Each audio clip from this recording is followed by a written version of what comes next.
క్రీస్తునందు ప్రియమైన ఆర్సిసి ఫ్యామిలీకి మరియు జీవనది టెలివిజన్ ద్వారా యూట్యూబ్ ద్వారా ఈ సందేశాన్ని వీక్షిస్తున్న ఆత్మీయ మిత్రులందరికీ ప్రభు పేరట వందనాలు. నిన్నటి దినమున మనం ధ్యానించినటువంటి అంశమును మనం కంటిన్యూ చేస్తున్నాము. అపోస్తలుడైన పేతురు రాసిన మొదటి పత్రిక మొదటి అధ్యాయం దాని 15వ వచనం నిన్నటి దినమున మనం ధ్యానించాము.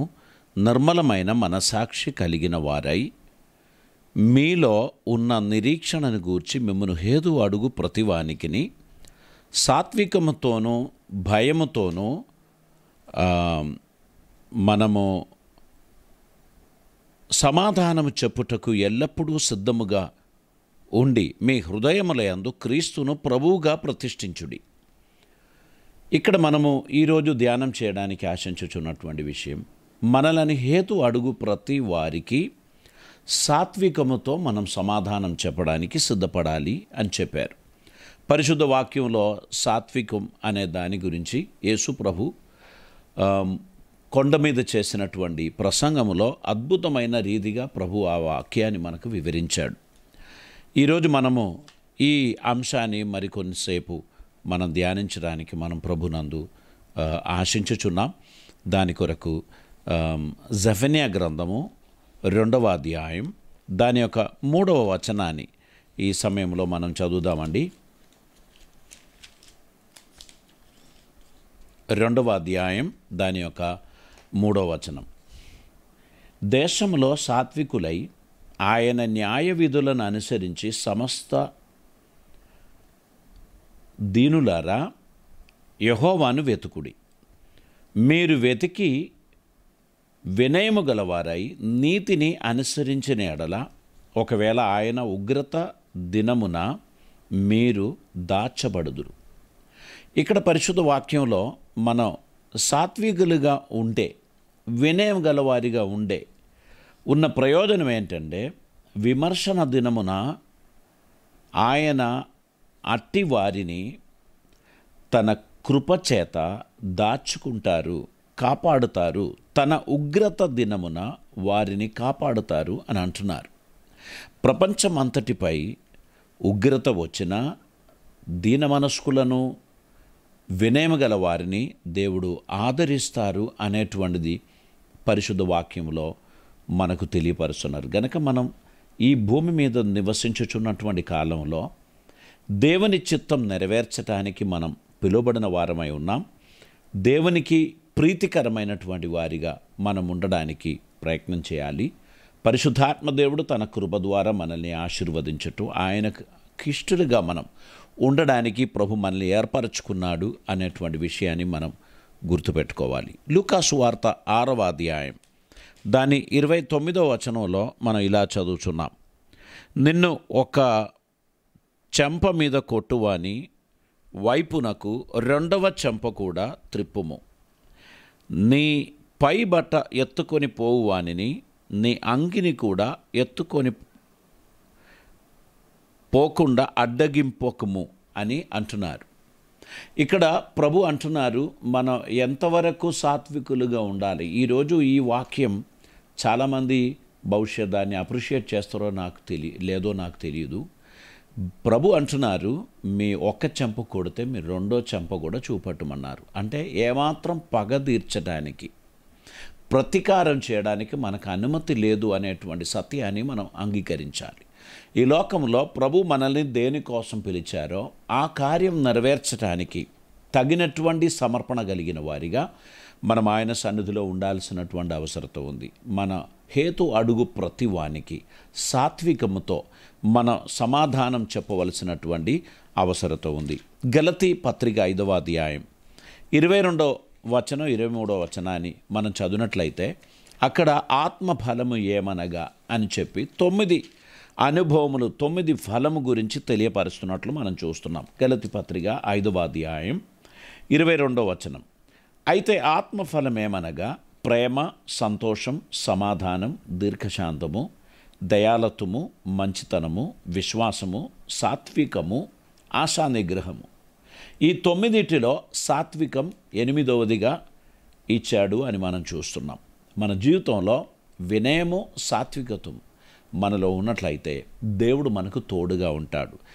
దేవుని పరిశుద్ధ వాక్యాన్ని మనం పరిశీలిస్తున్నప్పుడు మత్తయి సువార్త 5వ అధ్యాయంలో మనం దాని 5వ వచనంలో ఇలా మనం చూస్తున్నాం. సాత్వికులు ధన్యులు, వారు భూలోకమును స్వతంత్రించుకొందురు.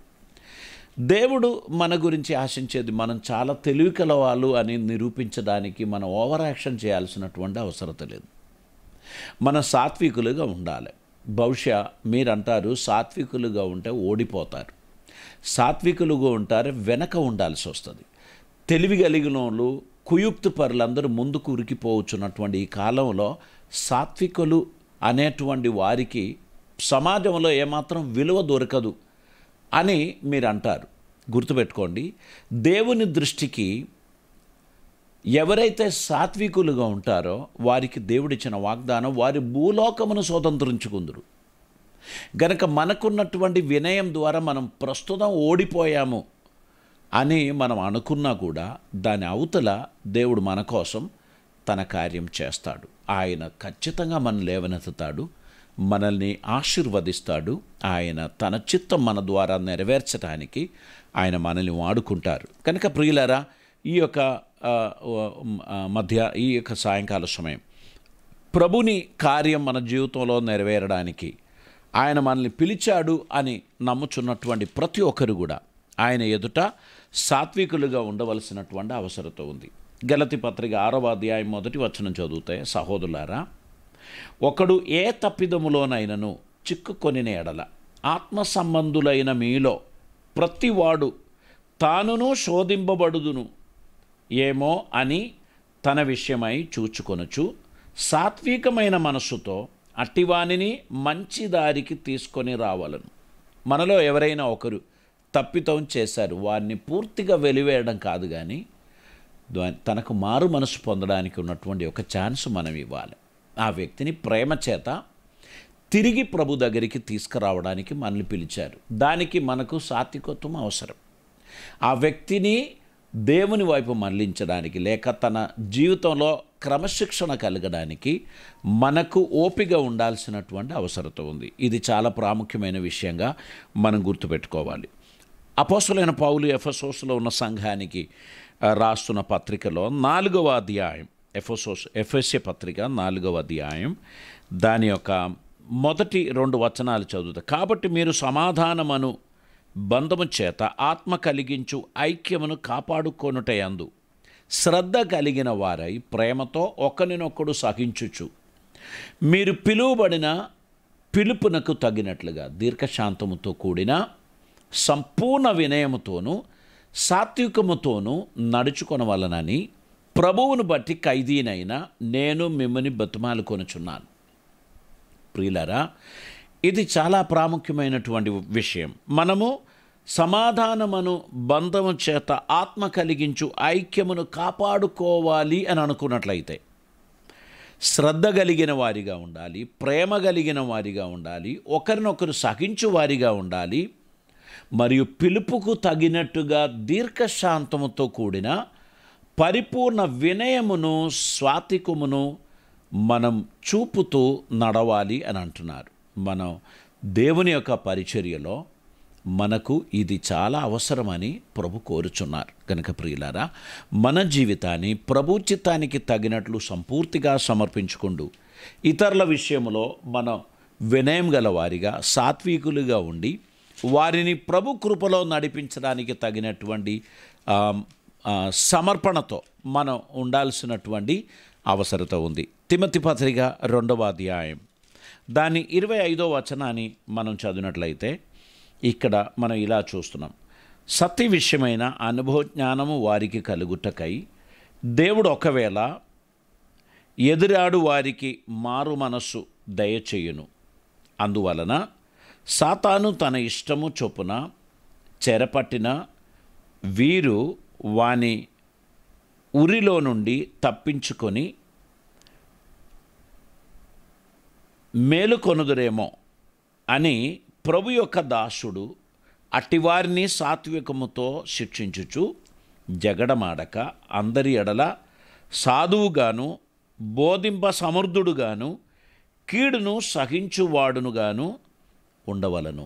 ఒక దైవజనుని గురించి తెలియపరుస్తున్నప్పుడు సమాజంలో అందరూ ఒకే రకంగా ఉండరు గనుక అటు వారిని ప్రభు సన్నిధిలో నిలబెట్టడం కొరకు ఎంతో త్యాగం చేయవలసినటువంటి అవసరత ఉంది. ఈరోజు సమాజమును సరైన దిశలో నడిపించడానికి వాక్యములో సామర్థ్యం కలిగిన వారిగా ఉన్నప్పటికీ మనం సాధువులుగా ఉండాలని, మనం సాత్వికులుగా ఉండాలని, మనము సహించు వారిగా ఉండాలని, జగడమాడని వారిగా ఉండాలని, అన్ని కీడును సహించువాడిగా ఉండాలి అని ప్రభు అంటున్నారు. గనక ప్రభు పిలిచిన పిలుపు ఎంతో ఉన్నతమైన పిలుపు.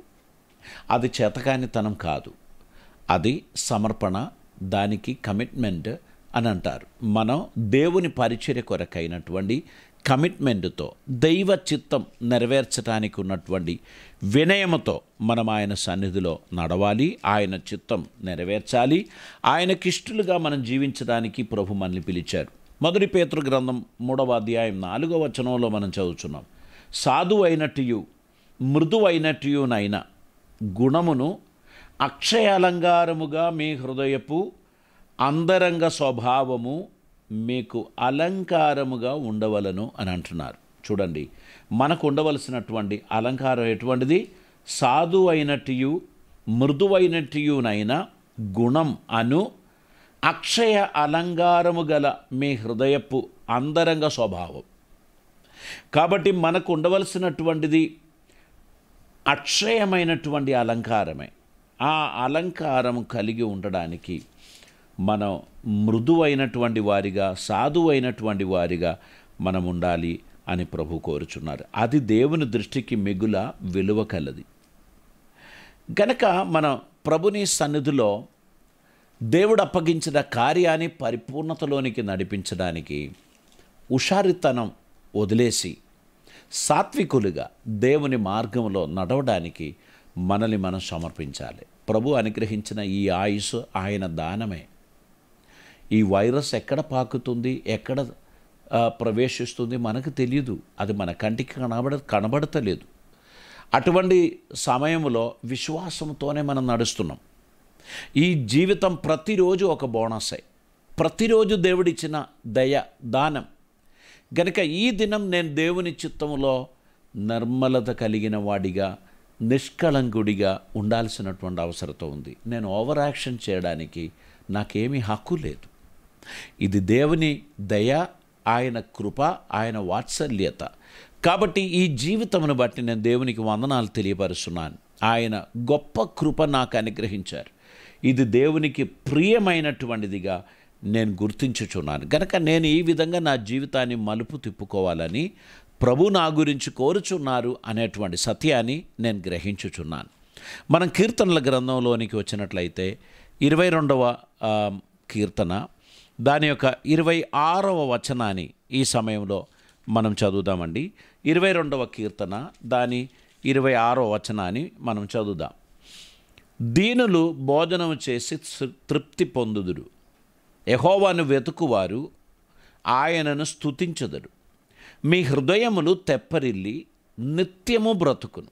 ఇక్కడ చూడండి, దీనులు భోజనం చేసి తృప్తి పొందుదురు,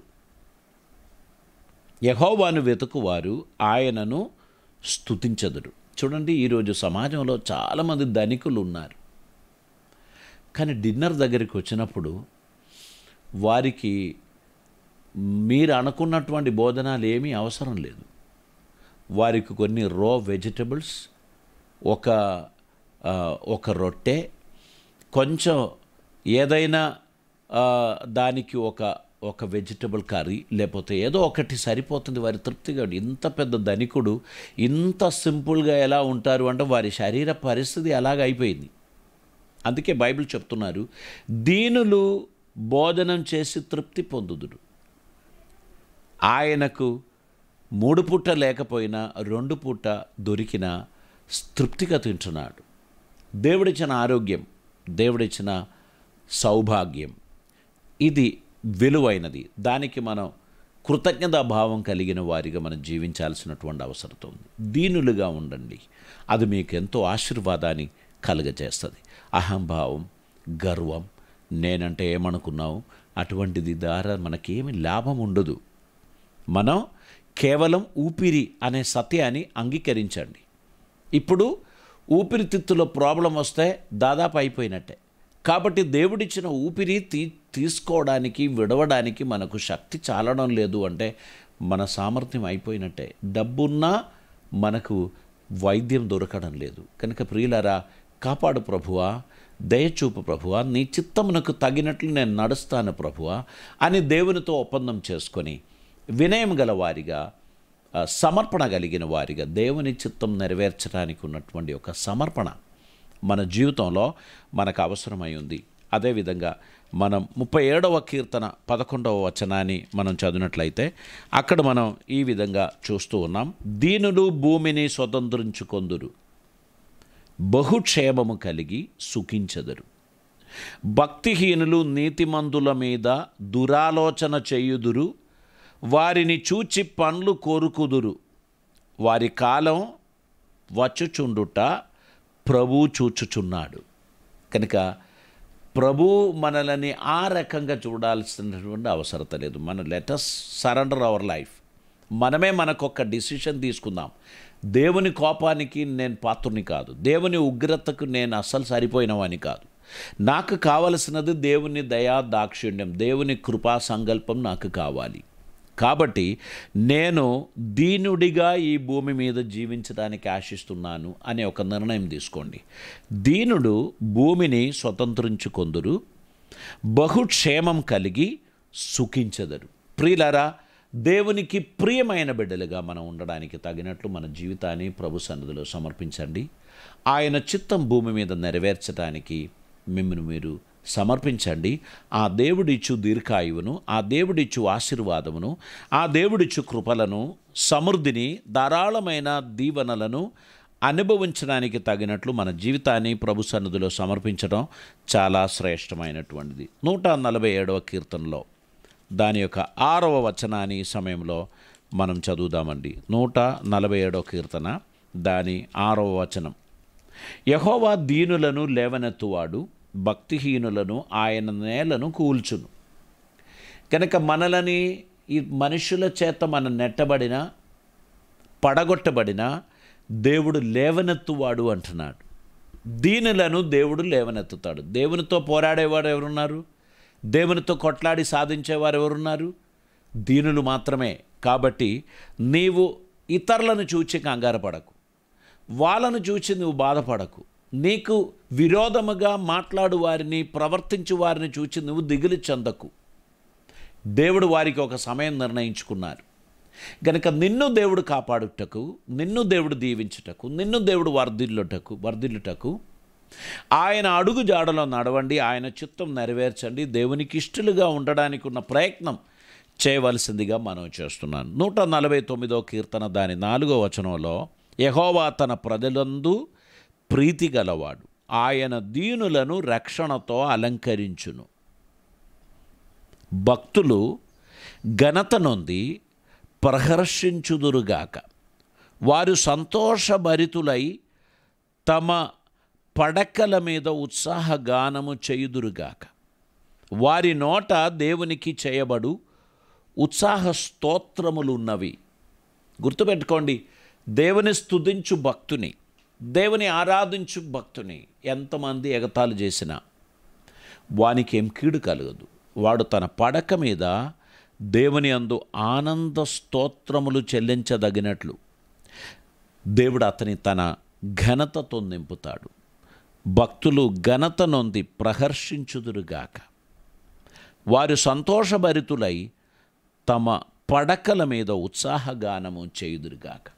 ఆ ధన్యత మీకు కలగాలని ఇప్పుడైతే మీరు వినయం కలిగిన వారిగా నడవడానికి సమర్పించండి. ఈ జీవితం దేవుడిచ్చిన దానం. ఆయన కృప వలనే మనం బ్రతికి ఉన్నాం.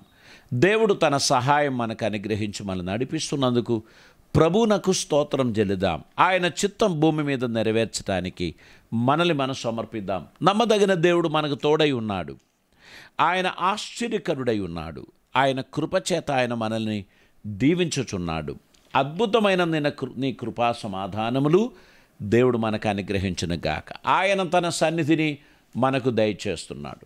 గనుక ప్రియులారా, ప్రభు ఆయన తన కార్యాన్ని మన జీవితంలో జరిగించువాడై ఉన్నాడు గనుక ప్రభు సన్నిధిలో మనము ఆసక్తి కలిగిన వారిగా మనం ఉండాల్సినటువంటి అవసరత ఉంది. దీన మనస్సు కలిగిన వారిగా మనం ఉండాల్సినటువంటి అవసరత ఉంది. దేవుని చిత్తం నెరవేర్చడానికి మనం ఆశించాలి. ప్రభు కార్యం మన ద్వారా నెరవేరాలని, దేవుడు మనల్ని నడిపించడానికి, ప్రత్యేకంగా మన కుటుంబాన్ని దేవుడు వర్ధిల్ల చేయడానికి, దేవుని కార్యం ఆయన మన జీవితంలో నెరవేర్చడానికి తగినట్లు మనల్ని మనం సమర్పించాల్సినటువంటి అవసరత ఉంది. నా మాట వినుచున్నటువంటి ప్రియులారా, ఆయన దీనులను ఎన్నడూ త్రోసివేయడు, వారిని ఖచ్చితంగా లేవనెత్తుతాడు. ప్రభు తన సహాయ హస్తం ఖచ్చితంగా ఆయన మనకు అనుగ్రహిస్తాడు. ఆయన సన్నిధానములో ఆయన మనల్ని వాడుకొనినట్లు తనకు ప్రియమైన బిడ్డలుగా ఆయన తన సన్నిధిలో మనల్ని నిలబెట్టుట కొరకు దీన మనస్సు కలిగిన వారిగా ముందుకు నడవడానికి మన జీవితాన్ని మనం సమర్పిద్దామండి. యెషయా గ్రంథం నుంచి ఒక వచనం చదువుదాం. 11వ అధ్యాయం దాని 4వ వచనం. కంటి చూపును బట్టి అతడు తీర్పు తీర్చడు, తాను వినిన దానిని బట్టి విమర్శ చేయడు. నీతిని బట్టి బీదలకు తీర్పు తీర్చును, భూనివాసులలో దీనులైన వారికి యథార్థముగా విమర్శన చేయుదురు. తన వాగ్దాండము చేత లోకమును కొట్టును, తన పెదవుల ఊపిరి చేత దుష్టులను చంపును. ఇక్కడ దేవుని గురించి యెషయా ప్రవక్త తెలియపరచు మాట చూడండి. ఆయన అంటున్నాడు, కంటి చూపును బట్టి అతడు తీర్పు తీర్చడు. దేవుడు ఎవరిని కూడా బాహ్యమైన వాటిని బట్టి శిక్షించడు. అది మాత్రమే కాదు, వినిన దానిని బట్టి ఆయన ఎవరిని విమర్శన చేయడు. మనకున్న ప్రాబ్లం, ఎవరైనా ఏదైనా చెప్తే అది నమ్మేస్తాం, దానికి వెంటనే మనం తోడుగా మన మాటలు మనం పలికేస్తాం, మనం ఆ వ్యక్తిని కూని చేయడానికి మనం ఏమైనా చేస్తాం. దేవుడు అలా చేయడు. ఆయన ప్రతి ఒక్కరిని తన హృదయాంతరంగమును విమర్శించువాడై ఉన్నాడు అనేది మనకు తెలియపరుస్తున్నాడు. నీతిని బట్టి బీదలకు తీర్పు తీర్చును. ఆయన నీతి అను తన దక్షిణ హస్తము చేత ఆదుకొను దేవుడు. భూనివాసులలో దీనులైన వారికి యథార్థముగా విమర్శన చేయుడు. గనక ప్రభు చేయుచున్నటువంటి విమర్శ యథార్థతతో కూడినటువంటిది. చెప్పుడు మాటలకు ఆయన తొందరపడడు. దేవుడు మన హృదయాలను ఎరిగిన వాడై ఉన్నాడు. ఆయన దగ్గర వాగ్దండము అనేది ఉందంట. తన మాటలే దెబ్బలు. ఆ దండము చేత లోకమును కొట్టును, తన పెదవుల ఊపిరి చేత దుష్టులను చంపును అని వాక్యం అంటున్నారు. కనుక ప్రియులారా, మనం దేవుని కార్యాన్ని నెరవేర్చడానికి ఆయన మనల్ని పిలిచాడు. ఆయన చిత్తం నెరవేర్చడానికి మనల్ని ఏర్పరచుకున్నాడు. ఆయనకి ఇష్టలుగా ఉండడానికి మనము ఆయన సన్నిధిలో ఉన్నాము అనేటువంటి విషయాన్ని మనం ఎరిగినటువంటి వారిగా ఉండాలి. ప్రభు మన గురించి ఆశించుచున్నటువంటిది మన జీవితంలో నెరవేరడానికి ప్రభు కార్యాభివృద్ధి యందు మనం ఆసక్తి కలిగిన వారిగా ఉండాలి. యెషయా గ్రంథం 29వ అధ్యాయం 19వ వచనంలో, యెహోవా యందు దీనులకు కలుగు సంతోషం అధికమగును, మనుషులలో బీదలు ఇశ్రాయేలు యొక్క పరిశుద్ధ దేవుని యందు ఆనందించెదరు. దేవునికి స్తోత్రం. బలత్కారులు లేకపోవుదురు, పరిహాసకులు నశించెదరు. కీడు చేయు యత్నించు ఒక్క వ్యాజ్యమును బట్టి ఇతరులను పావులునుగా చేయును. ప్రియులరా, దేవుడు మన గురించి ఆశించేటువంటిది ఏంటంటే, యెహోవా యందు దీనులకు కలుగు సంతోషం అధికమగును. మీ గురించిన దేవుని ప్రణాళిక దేవుడు మన జీవితంలో నెరవేర్చడానికి, ప్రభుకిష్టలుగా మనం జీవించడానికి తగినట్లు ప్రభు సన్నిధానములో మన హృదయాలను మనం సమర్పిద్దాం. ఆయన నమ్మదగినవాడు, అద్భుతకరుడు.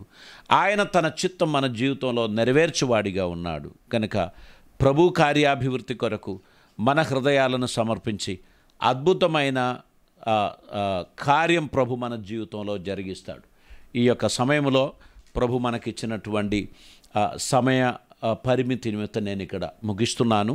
దేవుడు తన కార్యములు మన జీవితంలో నెరవేర్చునుగాక. అద్భుతమైన సహాయ హస్తం దేవుడు మనకు అనుగ్రహించునుగాక. ఈరోజు ఈ ధ్యానంలో పరిశుద్ధాత్ముడు తన కృప అనుగ్రహించినందుకు మన దేవునికి స్తోత్రం చెల్లిద్దాం. తలలు వంచుదాం, మనం ప్రార్థన చేద్దాం. పరిశుద్ధుడైన తండ్రి, కృపామయుడైన దేవా, నీకు వందనాలు. మా ఆత్మీయ జీవితం సాత్వికముతో కూడినదై, దీన మనస్సుతో కూడినదై మేము కొనసాగించడానికి సహాయం చేయమని ప్రార్థిస్తున్నాం. అపవాది పెట్టిన ప్రతి కాడి యేసు నామమున విరిగిపోవునుగాక. ఈ జీవితం నీ కృప వలనే ముందుకు సాగుచున్నది కనుక తండ్రి, మీ చిత్తం భూమి మీద నెరవేర్చడానికి మేము పిలువబడిన వారమై ఉన్నాం. కృపలతో నింపమని, అద్భుతములు జరిగించమని, ఈ వాక్యాన్ని వీక్షిస్తున్న ప్రతి ఒక్కరిని సాత్వికులుగా, వినయము గల వారిగా, దీనులుగా, వారి హృదయములో దీనత్వం కలుగజేసి ఆశీర్వదించుమని, మేమందరము నీ కృప పొందడానికి తగినటువంటి వారిగా మమ్మల్ని మార్చుమని యేసునామమున అడుగుచున్నాం పరమ తండ్రి, ఆమేన్. ఈ సందేశం మీ జీవితంలో ప్రయోజనకరమైందంటే ఖచ్చితంగా మీరు మాకు తెలియపరచండి. మా చిరునామా Jeevanadi revival Christian centre, NIT post, Warangal 4. దేవుడు మనల్ని దీవించనుగాక. మీ విలువైన అభిప్రాయములు, మీ ప్రార్థనా విషయములు మాకు తెలియపరచండి. ఈ లైవ్ మీ ఫ్రెండ్స్కు మీరు షేర్ చేయండి. మరి ముఖ్యముగా మీరు ఈ యొక్క ఛానల్ను సబ్స్క్రైబ్ చేయండి. టెలివిజన్ ప్రోగ్రామ్ని ఇతరులకు పరిచయం చేయండి. దేవుడు మీ అందరిని ధారాళంగా దీవించి ఆశీర్వదించునుగాక. God bless you.